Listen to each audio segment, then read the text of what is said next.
Welcome to Call Your Hits, a Storm Riders Airsoft podcast.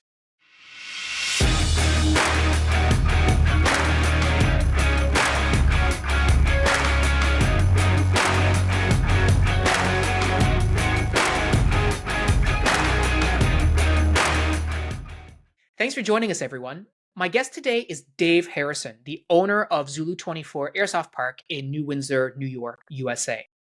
Dave started Zulu24 in 2011, and they celebrated their 13th year anniversary this January in their 14th year of operation. Zulu24 offers a complement of airsoft-related services from on-site pro shop with all kinds of guns, gears, goods, etc. They host airsoft flea markets where their players can come to buy, sell, trade their gear. They do a whole slew of different airsoft action, including nighttime play, league play, multi-hour events. And their most recent event, Operation Blood Diamond, is happening on May 18th of 2024. Dave, welcome to the show. Thanks for being on, man. It's great to meet you. Yeah, thanks for having me, man. It's great to be here. Awesome. Well, listen, I wanted to start off with something exciting. So Blood Diamond. Blood Diamond has helicopter runs. Can you tell me a little bit about that? Oh, man. So was it 4 or 5 years ago? We were all kind of brainstorming. I used to have business partners back there, and we were brainstorming like, hey, how can we like take this game to the next level? And I think I was like, man, wouldn't it be cool if like we could shoot out of a helicopter? And so I found a company that's literally right down the road. We're right next to a Stewart International Airport. Mm-hmm. And I called them and I was like, hey, this is what I want to do. Is that even legal? How does that work? And the pilot was like, oh yeah, we can do that. and I remember saying like, hold on, I need to call you back because I didn't think that was the answer I was going to get. So let me call you back with some intelligent questions because I don't have any right now. And yeah, it turns out you can shoot from a helicopter. You can't shoot back at the helicopter, but you can shoot down from a helicopter. So that's what we do. We have a helicopter company that comes out, and the players can pay a little extra and go for a helicopter ride. And while they're up in the helicopter, they can actually shoot down at the opponent during the game. It's pretty neat. It's a good time. That's awesome. That's awesome. Well, I'm looking forward to getting to Blood Diamond to have that conversation with you. But sure. Really, I think one of the things when Frosty on our Discord set this conversation up, and he was telling me, he's a field owner, etc. I think one of the things that really popped into my mind is that I think myself and a lot of airsofters have probably spent a fair bit of time thinking about what we'd do if we owned our own field, right? Like how we'd set it up, like how amazing it'd be, how we'd make it cheap or free for everyone to play, etc. So I'm curious, like, how did you make the transition from like an airsofter to a field owner? Like, how did that work out for you, and like what prompted that? So that's actually a like super long story. Everybody starts as a player. I actually started out playing paintball, like when I was in high school, and that kind of got me into the genre, I guess. Went to the military, did 4 years in the military, came out of the military, discovered airsoft. It was like, holy crap, this is a thing. Like, and it's allowed. Like, yeah, right on. And then I did some investment into a field, which gained me some ownership. And then here I am today, right? Right. If I think everybody thinks about if I owned a field, and also I had $1 billion. Yeah. This is what I would do. It's tough. It's tough because, paintball did it right. And I know everybody's gonna be like, paintball. Paintball did it right. So little brief history, right? Paintball, 1980s, early 1980s, like two guys are literally marking cattle. I think it was in Florida. With these guns that shot oil-based paint, and they're marking cattle. And then one guy was like, ha, ha, ha, I'm going to shoot my buddy. And then he shot back. And that's how paintball was born, right? And from that moment, those guys had the wherewithal to go to lawyers, whoever, business people. And the business people created a standard, an industry standard, right? And what's the industry standard with paintball? You got to buy our paint. Like they set up the industry to be profitable for everybody's benefit. Players, owners, all that stuff. Right. Airsoft did not do that. Airsoft was always the cheaper alternative to paintball. However, airsofters, myself included, we want more realism. So when you go to a paintball field, I don't know if this is true today. It's been 15 years since I played paintball, but back in the day when somebody was like, hey, it's our paintball objective to go take the town, you would go up to the town and it would just be plywood leaned up against tires. You're like, oh, that's the town. Well, in airsoft, when you say we're going to go take the town, it better be a freaking town. Yeah, absolutely. Yeah. So we're paying less, but we want more, which is fine. I want more. Hell, um, but that's kind of the direction that airsoft has gone. So when you're like daydreaming about, oh, I want to set up my own airsoft field and this is what I would do, you got to take all those things into account, which we did. We started off small and we just slowly built and 13 years later, this is where we're at. And I still have giant plans for what we've got already, but it all costs money, and airsoft just wasn't set up the way that paintball was. I mean, paintball was literally creating millionaires overnight. Airsoft is not that. We charge $30 for entry. And what's a 2x4? A pressure treated 2x4 now is like $13-14. So yeah. Well, not to mention like the cost of ammunition. Like a bag of BBs is $20, and it's 1,000. It's like 2,000 rounds or 3,000 rounds. Whereas paints, like at our field, it's 25 cents Canadian a paintball. Right? You buy a case. It's like, I don't know, 600 or 800 paintballs, and it's like $200 or something. Yeah, I think it's 1,000. I think a case was always crazy, 1,000, right? And it was $100. $100 was standard. Even to this day, Pennsylvania skirmish, this field skirmish is one of the oldest fields in the United States, and it's fantastic, awesome field. And even today, a case of their paint, which you have to buy, is $100. Yeah, just as a quick anecdote, the very, very first game that we ever hosted at the paintball field, airsoft field, paintball field we play at, the owner wanted us to run a paintball version and an airsoft version. So we did. Yeah. And I remember the paintballers showing up and they're like, oh, well, I paid like $300 to be here at this event. I'm like, no, you didn't. The entry fee was $40. They're like, yeah, but I bought $260 worth of paint. And I was like, what? So like the margins are definitely totally different, but oh sure. And I worked at a paintball store when I was in high school. We're going way back, 1998, 1999. And the wholesale cost on the best paint is like $15 a case. Yeah. That's just somebody smarter than you and I like set up paintball to be profitable. And that's fine. That's how capitalism works, and people paid that for a long time. Airsoft just wasn't set up the same way. So we have higher standards in airsoft, but less, I don't want to call it income, but less income, right? Yeah. So what were some, I guess, just coming off that, like, what are some of those realities that you sort of faced? And I mean, you sort of intimated like the idea that it costs money to do stuff, but how do you sort of balance that sort of like keeping the lights on at your business and also providing the kind of experience you want for your customers, which fundamentally is your airsoft community, right? Yeah. So you just have to be honest. It's very easy to sit here and say, oh, well, the cost of electricity. If you're just honest and say, hey guys, this is what I want to do, it's going to cost money. I'm sorry. I have to raise prices. And as long as you keep your promise, right? Like we reinvest a substantial amount of Zulu's proceeds back into the field. And we're constantly growing, constantly changing. It's at a snail's pace for sure. Like I would love to just overnight change everything, but that's just not reasonable. It's just not possible. So as long as you're honest with people, they react pretty well. I mean, we started out only charging $20 a person. Now we're up to 30 and then 35 in the summer when we extend our hours. That's a lot of money for people, man. But as long as you're delivering a product that you can stand behind and honestly stand behind it, I don't live in a fucking mansion. I don't have a pool. You know what I mean? Yeah. And people can see that you're reinvesting and your product is genuine. You're fine. You just got to be honest with the player base. That's all. When you were looking at sort of setting up, like, well, 13 years ago is a long time to look back on, but not just, but now then, but also now, like, what are some of the non-negotiables for you? Like, what did you really want to ensure that you did differently, or what experience did you want to make sure that players who were coming to your field were getting? that maybe they weren't getting elsewhere, maybe that you didn't even have the opportunity to have when you were playing at the time? Yeah. So we actually moved locations, right? So we started at a different location, and it was kind of like, hey, we'll try this out. And then it started becoming a business because who knew being nice to your customer base would create more customers.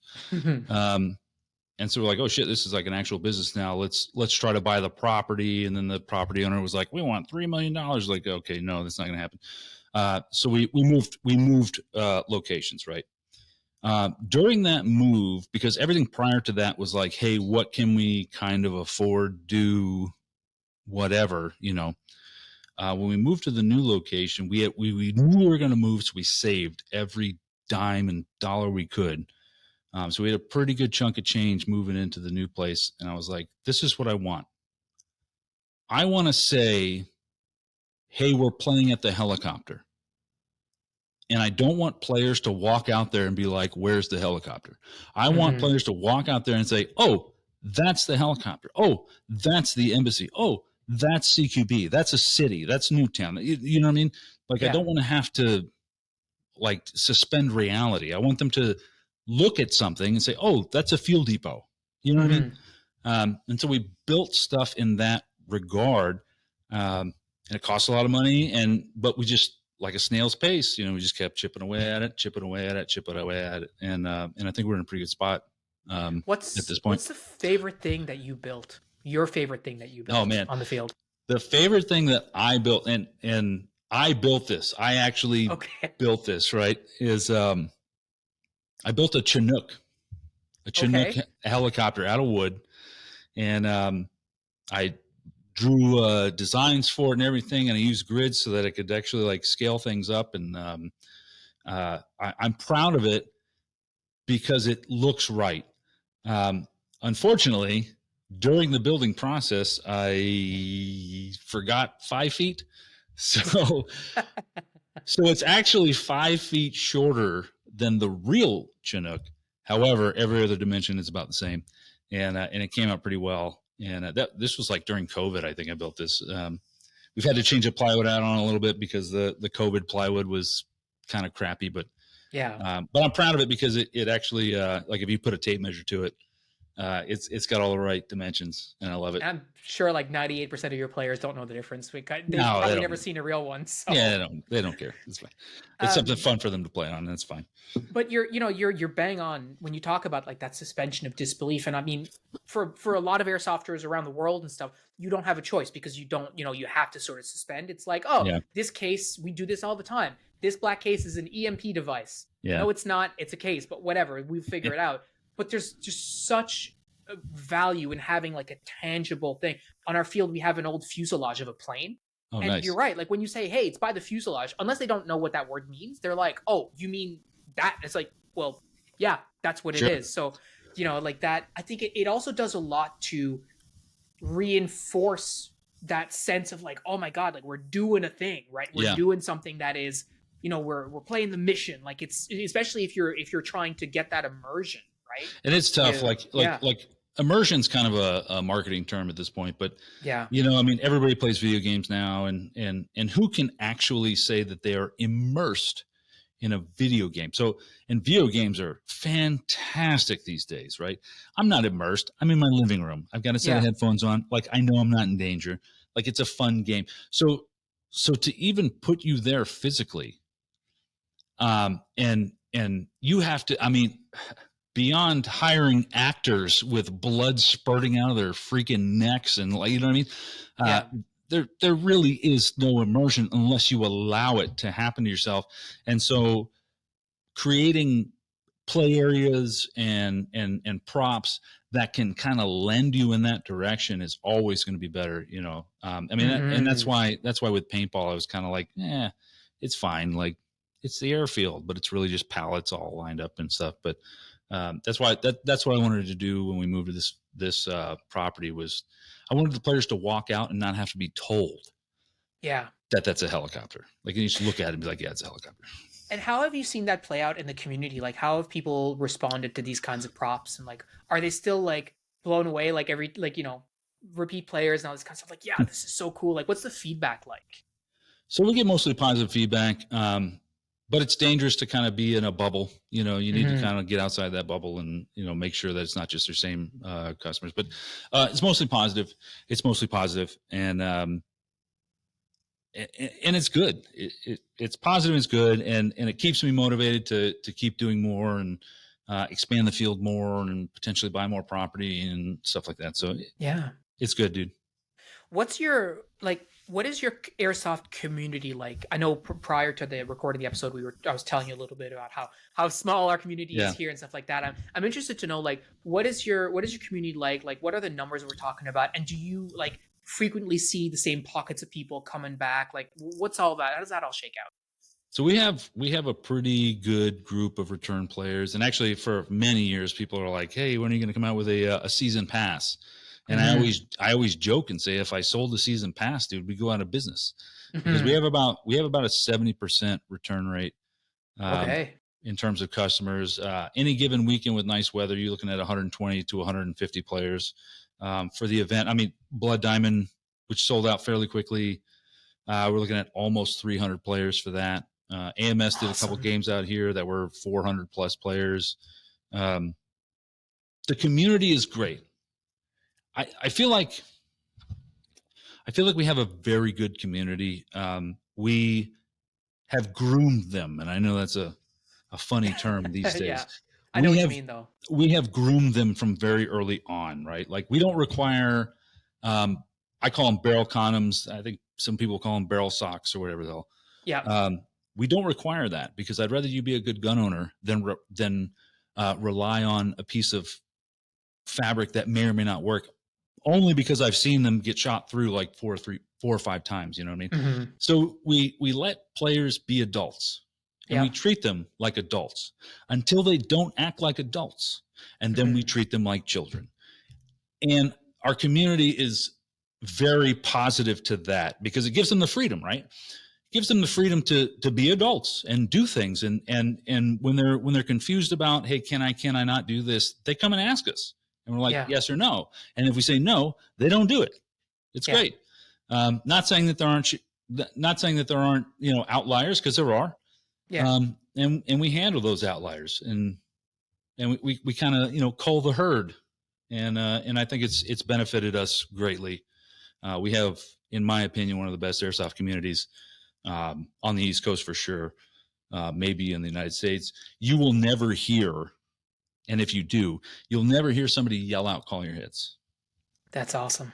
And if you do, the refs will be like, "Hey, Don't do that. knock that shit off." Yeah. We're shooting a projectile that weighs less than a paperclip, less than half of a paperclip. Yeah.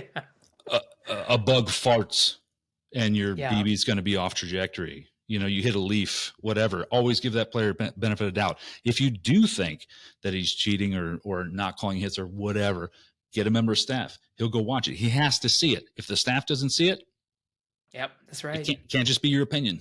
You know what I mean?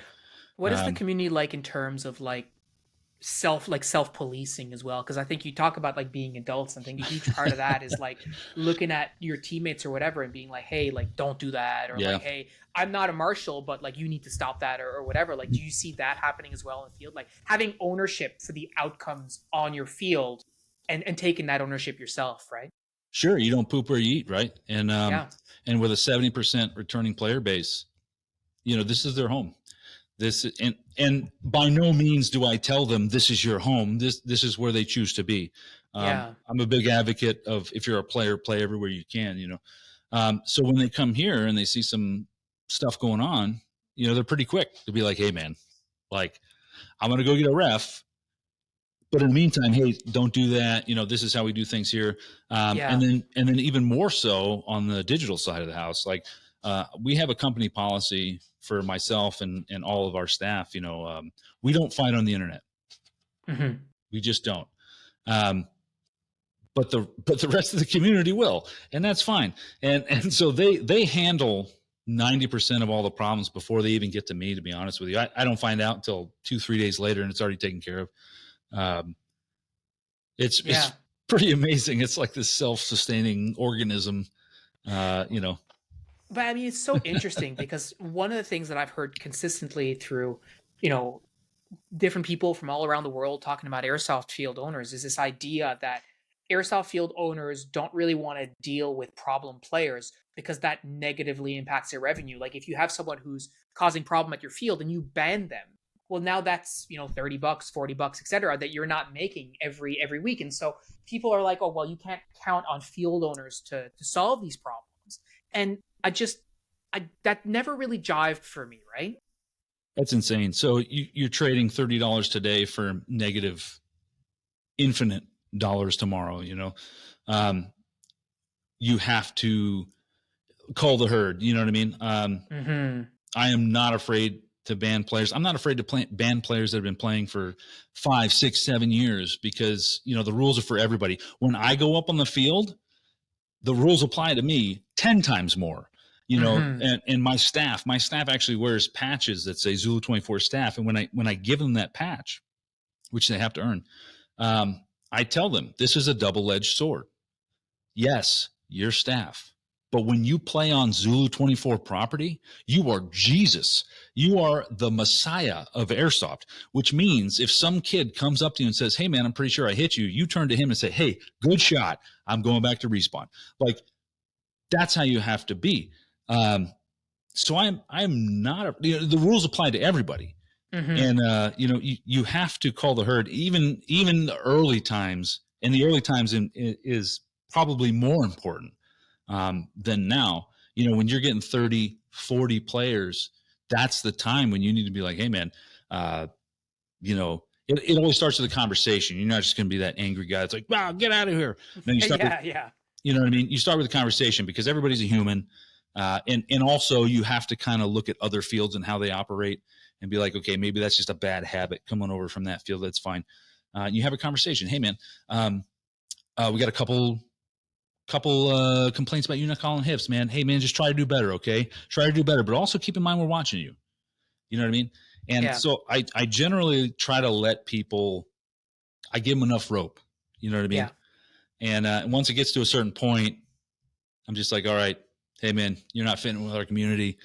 Just go play somewhere else, man. Like that's it. And it's happened, and it's unfortunate, and it's hard to do. It absolutely is hard to do in the beginning, but you have to do it, man. You have to do it, and you reap the benefits way later on when you have whole days that go by where gameplay is excellent. You're like, holy shit, Yeah. that was a good day.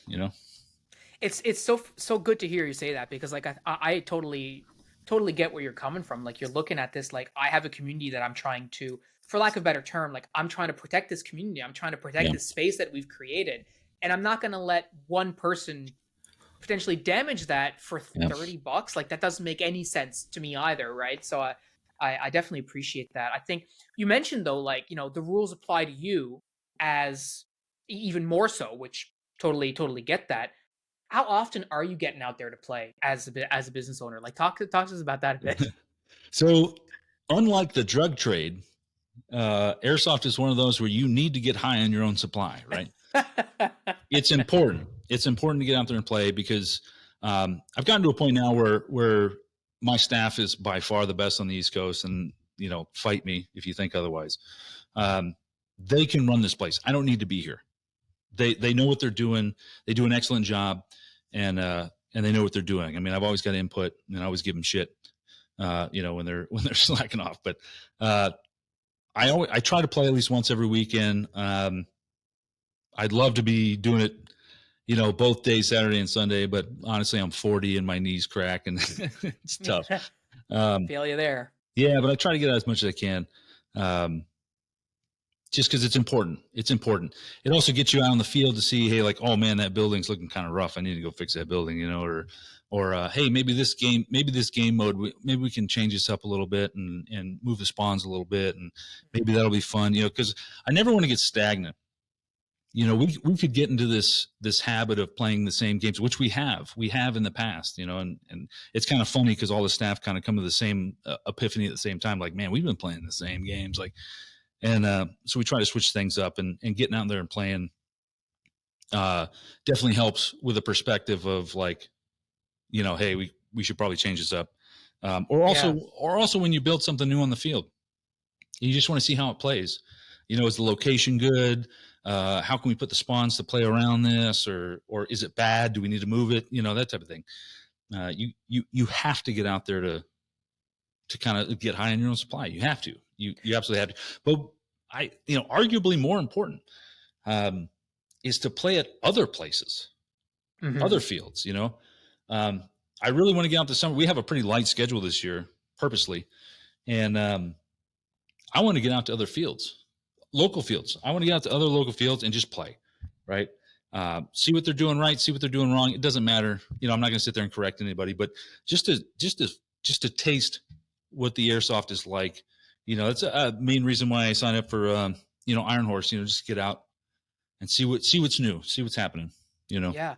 Well, I mean, it's going to be exciting to have you down at Iron Horse and get to meet in person and record podcasts and do all that kind of stuff. But I'm curious, like, how are you? And you sort of answered this a little bit in terms of like going to other fields, but what are some of the game modes that you think are kind of unique that you hadn't seen before that you've implemented on your field that the players are really responding well to, that aren't your typical like capture the flag, domination, team deathmatch kind of situation? So I'll tell you the mode that has been the most beneficial, and we don't do it. Okay. Yeah, I'm gonna Quentin Tarantino you this one, right? Team deathmatch. Mm-hmm. It is a company policy that we do not do team deathmatch. It is late. It is lazy. It's too easy. It does not progress anybody's skills further. It doesn't develop team building. It doesn't develop any sense of motivation. It doesn't develop any sort of aggression, like or teamwork or anything. Mm-hmm. So that's it. Like, it's not what we do; it's what we don't do. We purposely don't do that. We purposely put players in position where they can take leadership roles. They can. There's always an objective. There's always an objective that's not just shooting the other guy, because that's the low hanging fruit, of airsoft. Mm-hmm. I forgot your question. Shit. No, but this is exactly what we're. I was talking to Matt Kruger from Big Red Airsoft in Colorado, and he shared a couple of game modes, and he said the same thing. It was a little bit different, but he's like, you know what? Like, any game that has limited respawns is ultimately just team deathmatch. Even if there's another objective, if you kill everybody else, then you win, right? Yeah. So he's like, we don't ever do, or very rarely do we do limited respawns. It's always unlimited respawns, and there's an objective or there's a timer or whatever. So similar in vein. And he shared this idea of tactical football, where basically the teams have to try and get the football to the other team's side. And when the timer goes out, wherever the football is on that side, that team loses. Sure. Right? We tried doing that here. People are kind of confused by what American football is. We dealt with that. But regardless, they were like, is this like rugby? It's like, yeah, kind of, whatever. Yeah. Same. But it's a funny story. We had a guy here, and he's from Poland, and he's like, we gave him the football, and he literally was like, I have never touched a football in my life. What am I supposed to do with this? What? Like, you'll figure it out.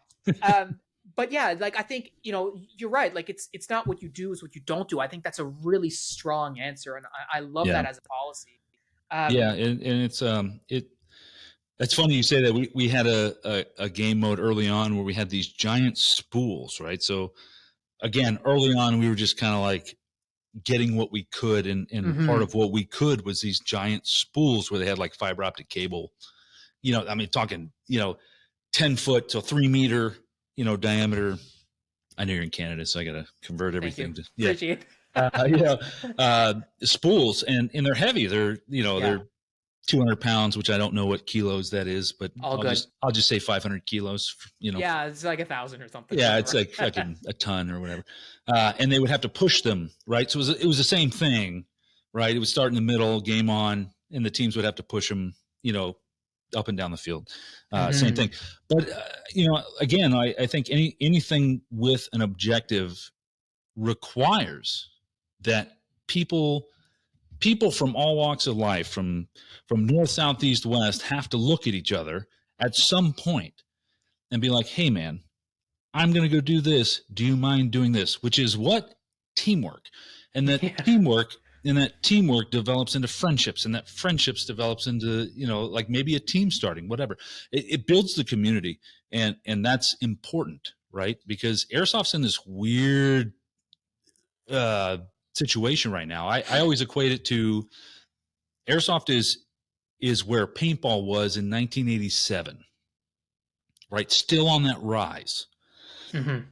But because the guns we shoot look like that, and because politicians don't like that because it looks scary, Mm-hmm. we're always on the chopping block. So Yeah. we need to represent airsoft in a positive light at every turn. So at the very least, if a mother picks up their son and the son's like, oh man, I was doing this and doing that, and we were working with these guys, and it gets a new friend out of it, and he's got a new passion, that's a positive light.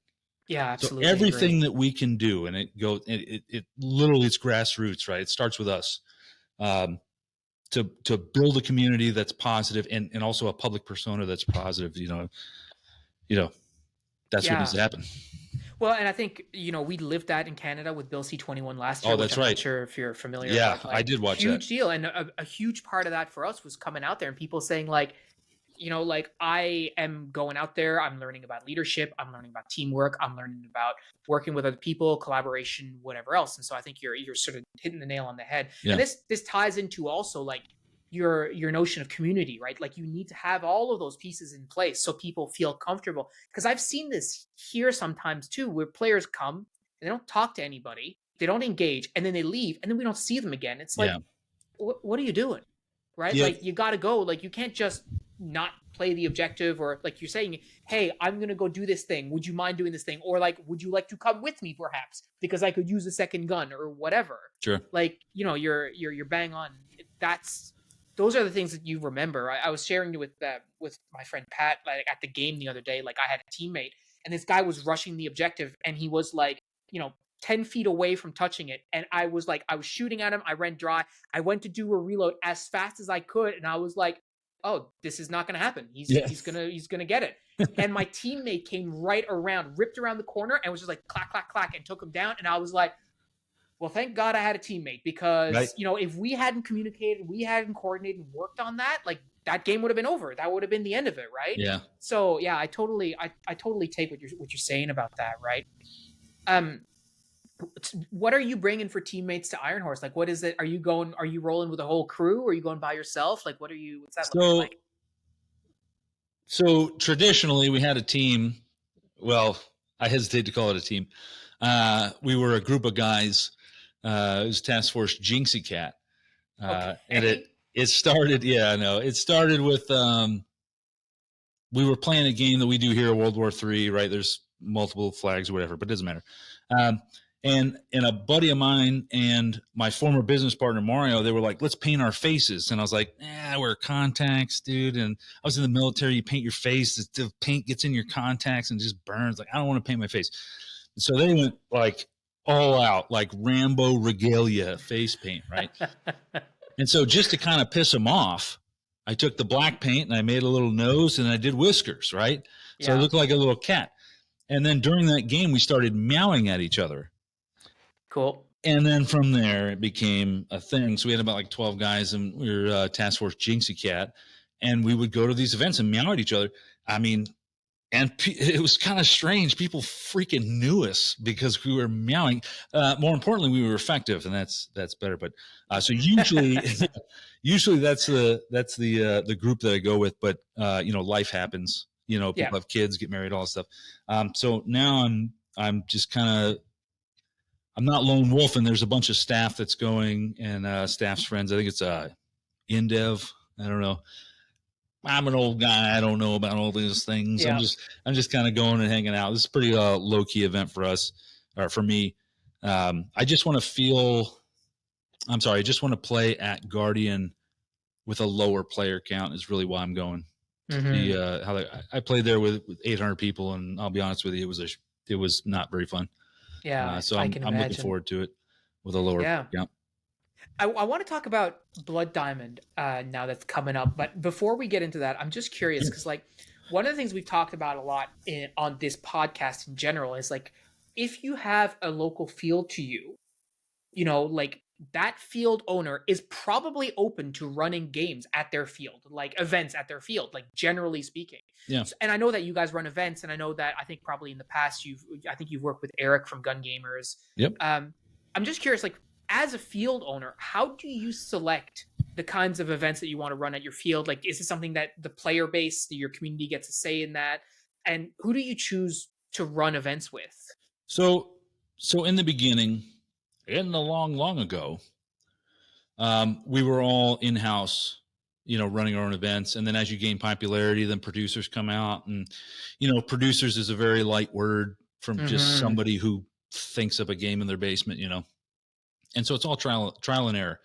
And it wasn't until 2-3 years ago where I finally narrowed everything down, because we used to have what we call ops, right? Events. Mm-hmm. We used to have events once a month, and Oh, so wow. some would be Zulu produced, some would, and the rest would just be all outside producers. But what I started to see was that the quality of the outside producers, you know, you know, some ideas are better than others. Some are Fair enough. implemented better than others. So I had about 5-6 years to kind of whittle down who actually knew what the heck they were doing. And so now I've got a solid group of guys, guys that I want to work with. We still produce 2 events a year, Blood Diamond being one of them, Crossroads a little bit later on the year. Eric from Gun Gamers, they're fantastic. I think I told them this one time, because their game goes into the night, and I told them, I said, usually when producers go into the night, I stay here and I watch. I walk around and I make sure. I was like, I'm not worried about you guys. Like they're tight. I think Kyle's his business partner there. Kyle's Mm-hmm. actually like an insurance guy, so he actually knows, not to mess around.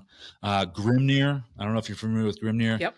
Yeah. They are fantastic. Like, best event I've ever been to, from organization as a player, was a Grimnir event. Those guys are fantastic. Actually, they're going to be the guest commanders for Blood Diamond. Those guys know what they're doing, and the fact that they don't get more recognition is crazy. So they're on hiatus right now, but I think next year they're going to try to do something. And I'm always looking for other producers. We used to have this guy Tim from West Point used to do training events, and sometimes SWAT comes out here during the week. But I'm always looking for people.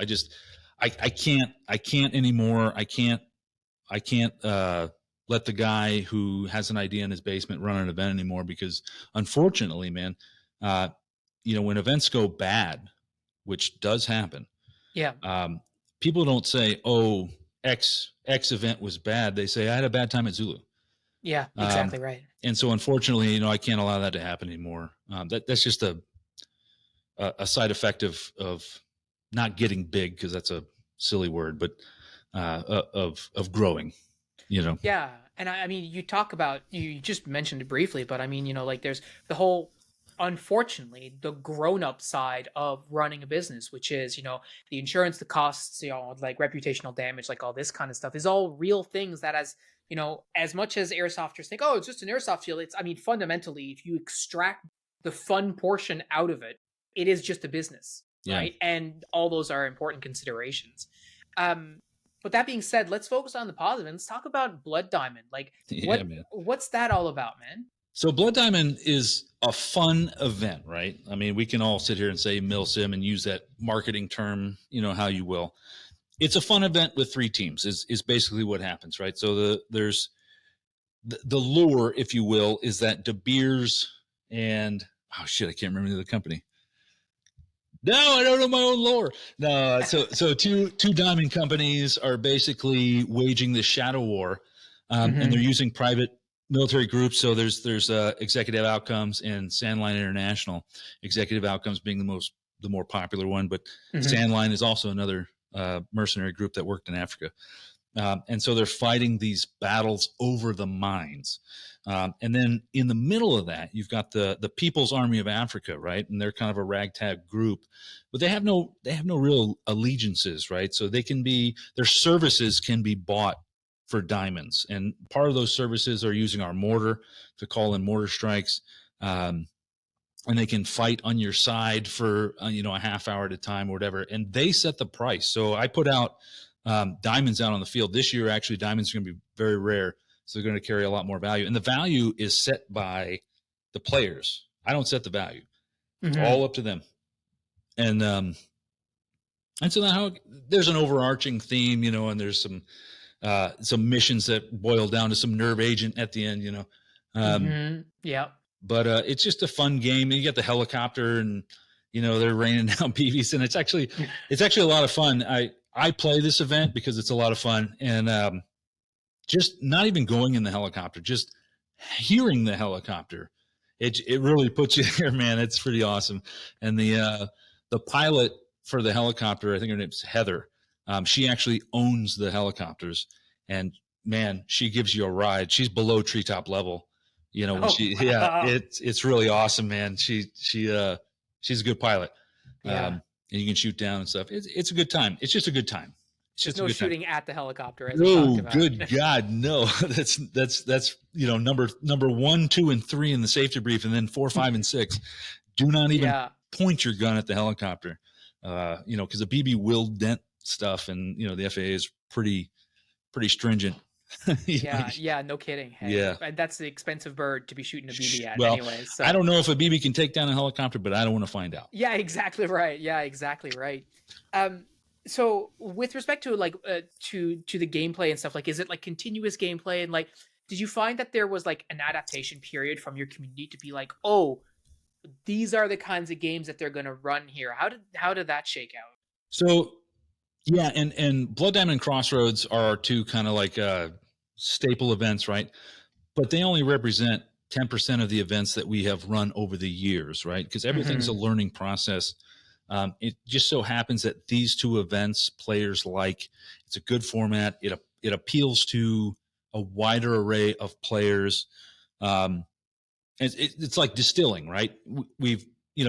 It's like distilling Canadian beer to be ridiculously strong.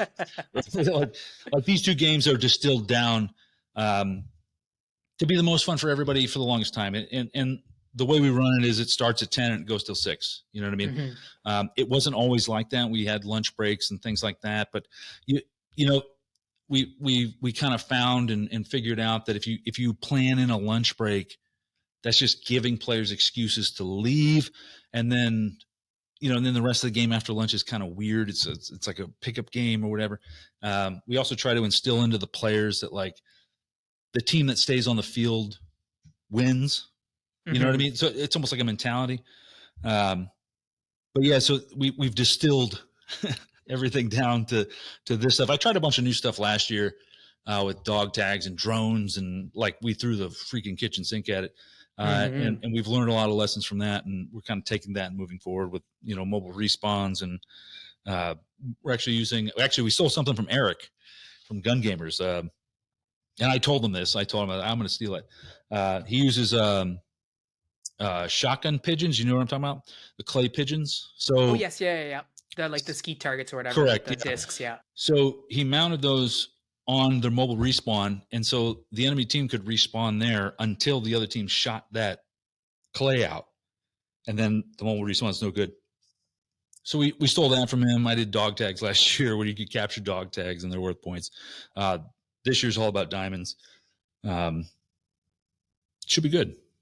Yeah, I mean, it sounds. I mean, I love, and I know Eric loves this as well. The idea of emergent gameplay. It's here you have this currency. How much is it worth? I don't know. You figure it out. Situation, right? Yeah, and that's going to be. I have a conference call with all 3 of the leaders later on this week, and that's going to be a large portion of it. I'm not going to tell them, hey, a diamond's worth 1 fucking mortar strike or 1 mortar strike, whatever. That's completely up to the PAA leader. Yeah. Hey, maybe it's been 2 hours since you've seen a diamond. Maybe you have 50 diamonds in the last 2 hours. Who knows? It's not going to be the case because I know I know the diamond count. But So it is cool. It gives player agencies, or it gives players the agency to kind of, dictate how the game goes. Also, there's no capture points. We kind of steered away from that. Um, so everything is about completing the objective, which again, teamwork, that type of thing. However, if you just want to go get cool YouTube clips and go out on your own, you can. You're not going to be effective for your team, but you can, and that's fine. Right. If you want to go do your Um, little Navy SEAL stuff on the side, that's fine. yeah. You mentioned, I'm just curious. So you mentioned like you're, talking to the team leaders and stuff. Like, are the team leaders? 'Cause I know at some larger events, like Iron Horse in particular, like the team leaders, like the platoon leaders and stuff, they're all staff. Are they staff members of yours, or are they players in your community that you're giving the opportunity to lead? So the leaders of the main factions are Max and Ian from Grimnir. Okay. So they're not staff, but also I wouldn't classify them as regular players, right? They produce games, they produce Yeah. phenomenal games. So they kind of know what's going on. They absolutely are playing the game, but their leadership is so good that I can't pass it up. And they're good friends, so Yeah, that's fair I enough. trick them into it. The leader of the PAA, this guy Will, fantastic tattoo artist. He's perfect. He's perfect for this. He's a player, but he's kind of really into the. I don't want to use the term LARPing because that's not the correct term, but he likes to inhabit a role, Hmm. and I think he will do a fantastic job with this. And he's an adult, so he's not going to make dumb decisions. I can kind of count on him a little bit. Not even a little bit. I can count on him 100%. He's going to do the right thing. Hmm. So no, they're not staff, but realistically, they're not players either. I feel like there needs to be a control element, and that's important for the ebb and flow of a game, right? Yeah, absolutely. And but you mentioned, I'm curious, like you mentioned the whole idea of like community and leadership and stuff. How do you work with the community, or how do you work with your teams to make sure that other players in the community have the opportunity to do that when it comes time to having this game to like self-organize and stuff like that? So right now we've been experimenting for this game in particular with Discord um, to kind of get everybody in and get everybody talking and get everybody communicating. It's tough, I mean, I'm just a local field. You Yeah. know what I mean? This is a $55 event. It's a 1-day event. How much time do you as a player really want to put into that? It's completely up to you. So we're giving you the facility to be as involved as you want to be. So with that being said, you know, it's kind of loosey goosey. Also, Yeah. I don't think Discord's really the best platform. It's not the best communicator. However, it is what people are using right now. So we just got to do our best with it. And I'm, in terms of tech savvy, I'm a 0 on a scale of 1 to 10. So You're uh, basically a luddite, right? yeah. Oh man. Cell phones are crazy technology to me. Yeah. But So what are you most looking forward to when you look at, 2024 and onward for Zulu in particular, Zulu 24, like what are you most looking forward to? What's the most anticipated thing for you? so the thing I'm trying to work on right now is actually buying the property that we operate on, right? We've always got this thing hanging over our heads, whether it be political shenanigans or whatever. Um, I'm trying to reduce the operating costs of Zulu, which will only benefit Hmm. the player, right? Then on top of that, there's a piece of property right next to us. It's another 78 acres of woods. Um, and if I can either purchase or lease that, uh, that would make us the largest by land area, by playable land area uh, on the East Coast. It would make us the largest airsoft field on the East Coast for sure. Um, and then from there, keep going, keep innovating, keep trying new things. We are starting to look um, outside of the field, right? Because there's only so much we can do here. I mean, realistically, we got noise ordinances and things like that. But to do offsite games, which we've done already, we did Benghazi last year at Panthera, and that was phenomenal. We did that. We partnered with Grimnir to do that, and I'd like to continue. We're still in talks to continue doing things with Grimnir to get offsite because we can just do more things there, man. We can use blank fire, we can use pyro, we can really blow the socks off people, which I can do here, but then the law gets called, and then Not not so much a time. Yeah, it's I not feel ya. fantastic. Um, how do you? This is just a random question. I know that at our field, we get a fair amount of young players. How is that something that you have, or is that something that you've dealt with, and like how have you managed that? Because I mean, we have like like dads coming out with their kids and stuff like that, which is certainly a thing. But like also just like standalone like 14 year olds or Sure. whatever. Like how do you manage that if you do indeed? Yeah, so our minimum age here is 12 years old. Most fields up here are 10 years old, and I just feel like that's a little too young, you know. Hmm. Um, so we get our fair share of young players. Our average player age is probably 18 to 24. You know what I mean? Um, but we do get younger players, and because we have developed our community the way we have, they get taken under the wing. You know what I mean? And I Hmm. know that's cliche, and every field owner is gonna be like, "Wow, we help out everybody," and sometimes that doesn't happen in practice, but it really does happen here, and not through me being like, "Hey guys, make sure you take care of this guy." The community actually pleases itself and understands that maybe a 12-year-old who's out here for the first time ever, it's got a rental mask on. Maybe he doesn't realize he needs to pull his dead rag out immediately, and then an older player will come and be like, "Hey man, like this is how you do it." Um, and it's very self-correcting, and it's exactly what you want to see. Um, you want to see that next generation of airsoft player kind of come up in what you think is the right way. Not saying my way is right, not saying that your way's wrong. You know what I mean? I'm just saying that our community does a very good job of kind of policing its own and bringing those younger players up, because we understand that they're maybe not so mature, and Yeah, for maybe sure. they accidentally do things that are bad, and of course, taking their eye pro off on the field. Sure, you're going to get in trouble, but we're going to tell you why, and we're going to tell you how to fix it, and then we're going to send you back out there, and hopefully it doesn't happen again. Yeah, I do better next time. Yeah. Yeah, exactly.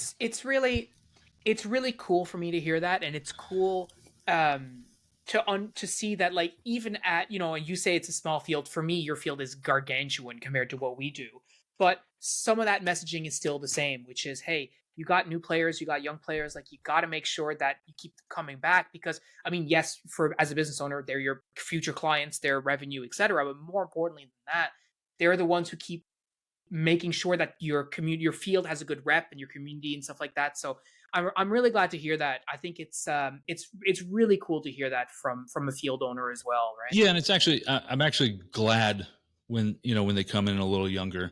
When they come in a little older and they've played at other fields, maybe they've developed bad habits from those other fields, and maybe those other fields aren't as strict with some rules that they should be, and so they bring along all these bad habits. But young players are pretty moldable, and Mm. that sounds so bad. I get what you're saying for Young sure. players are Yeah. moldable, and they can get in the back of my white van that says free candy. Um, but you get what I'm saying. Like Yeah. you can kind of teach them up right, Um, whereas sometimes older players, even adults, and when I say older players, I don't just mean 18 to 25. I mean 45 to 50. Who can sometimes be a problem. They Yeah. develop bad habits because maybe they only shoot in their backyard, and you don't always need an iPro to shoot, that type of thing. Yeah. But Guaranteed none of the 12-year-old kids who started playing at your field are going out there shouting call your hits to people, they better right? not. Like, We'll you get know them. what I mean? Yeah, that's We'll that's get them. awesome. So we got Iron Horse coming up next month. How hard are we gonna go, man? Like, how much are we? Is this gonna be a maximum effort situation? You know what? I always say the same thing. I'm always just like, nah, I'm gonna relax and play it easy. But man, I'm a former Marine, and I don't mean to throw that out there to sound like I'm a fucking badass or whatever. But my mind just doesn't let me go easy, man. And I'm always like, we'll just trot over that building. Nope, we're gonna sprint. Then we're going to jump through the window, and then we're going to clear up the stairs, and then I'm going to throw 8 grenades on the 3rd floor, and then we're going to murk everybody up there. That's just the way it is. I'd love to sit here and say, oh, I'm going to take it easy and just, I just can't. Yeah. I just can't. Once I get in it, I can't. You know, Semper Fi, do or die, right? That's dude, what it is. I don't know about that, but it's just the mentality. You know, I can't, dude. Um, you know, and then to see everybody else around you, that's just they're totally okay with sitting in the back, you know, lobbing BBs, you know, way further than their gun is actually useful for. I can't stand it. I have to get up there. I got to get in there, you know. And if that means dying when I'm running to the building, so be it. Who cares? I'll respawn and try again, you know. Yeah. Should be a lot of nighttime play though, too, though.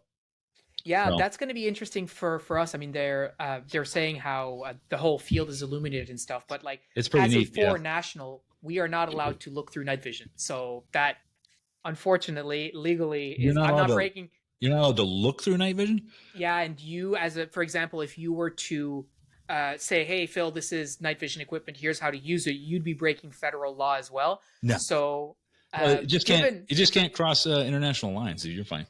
I'm just all I'm saying is on this podcast, Yeah, I got you. I'm not going on air saying I'm using night vision, but regardless, I think Yeah, I it's definitely wouldn't say that. You know, you can rent them for like no, two. I definitely wouldn't say that. I wouldn't recommend that. I definitely wouldn't no, recommend that you can rent them, and also that, you know, I definitely would not tell Justin Trudeau that you use them. That would be bad. no. You can't Well, do yeah, that. or Yeah. yeah, well, and also get video, YouTube video of me using it. But regardless, I think we're really excited for that just in general because fundamentally, like, again, this is a completely new experience for us, you know, and I'm really looking forward to getting out there and rolling with you guys and everybody else and seeing like, okay, what's this all about? And to your point, it's lower numbers. Yeah. Which is insane to me, but that's another conversation. Oh But it's well. going to make for I'm hoping like a lot more like we're going to be outnumbered too, right? I think because CDF has fewer players than cost. I believe so, but if Yeah. it is, it's you're talking 20, 30 guys, which doesn't Okay. really matter. But yeah, the quote unquote lower numbers is going to be better. Like I said, I played there. I played a Milson West game there with 800 people, and I was so furious at the end of that game. It is top one worst games I've ever played. Wow. I was actually irate when the game was over. I was so mad that I had wasted all that time, money, and this is time for me to like go hang out with my friends and, you know, shoot BB Wars. So, and I'm super laid back fucking guy, but this was like, I was really like, if you're going to go to the Super Bowl, you know, of AOs, which this is, it's a fantastic AO, and then pack it full of people. It's silly. It might as well be, you know, trench warfare at that point. So hopefully with the lower numbers, man, it'll grant you some more maneuverability, and you know, with the nighttime, we'll just, you know, snoop and poop in the woods. Yes. And you know what? Like, I know one of the things I've heard is that on the second day, some people don't come back and stuff, but I am telling you, that's crazy. I'm squeezing every minute out of this game that crazy. I possibly can, because like, when am I going to get a chance to do something like this again? Oh, like, that's insane. Yeah. And I know a lot of people are like, oh, there's only like 13 hours of gameplay. They're crazy, because if they go to Jordan's like holding his hand up in the back. Because if you go to like other events, which I won't get into detail, you'd be lucky to play 3 hours. You know what I mean? Yeah. And even that game had 800 players that I was completely mad about, maybe 5 hours, you know, of actual gameplay. So it's insane. You know, that AO for that long, most people can't even run around for that amount of time. I was going to say, like, I'm working really hard on being able to like go for the entire time. You know, I'm an ultra runner on the side, so like I'm doing as much training as I can. You're fine. And also sauna training. Hey, sauna training is the big one for us here in Canada, because it never gets past, like where I live, very seldom gets past 80 degree Fahrenheit here. Very seldom. So like, in order for me to like sweat, it's like impossible, but that's another conversation. But I'm very much looking forward to running around and squeezing every minute, because it's like, I mean, I'm looking at the AO every day on Google Maps. Like, yeah, you this should. is amazing, right? It's cool. So, yeah, no, it's really neat, and they're right. At night, you don't inside the city, you're not going to need night vision. They have street lights and all sorts of things. Like, cool. Actually, the last time I played there, I remember the night vision was actually a detriment. Actually, I took it, flipped it up because it was no use. Oh, wow. Well, there's a lot of like outlying wood line and stuff like that you can kind of do your thing in, but Yeah. it's pretty neat, super neat. Yeah. Well, listen, Dave, I thank you for coming on. I really appreciate having you. I'm looking forward to meeting you when we man. get down to Iron Horse and doing a bit of a debrief when we get off the field, because I think this would be super fun. Yeah. Guys, check out Zulu24 Airsoft Park if you're in the area, but also you can check them out on social media. They have their own podcast as well, their own YouTube channel. So it's all those links are going to be in the description. Give Dave and his crew some love.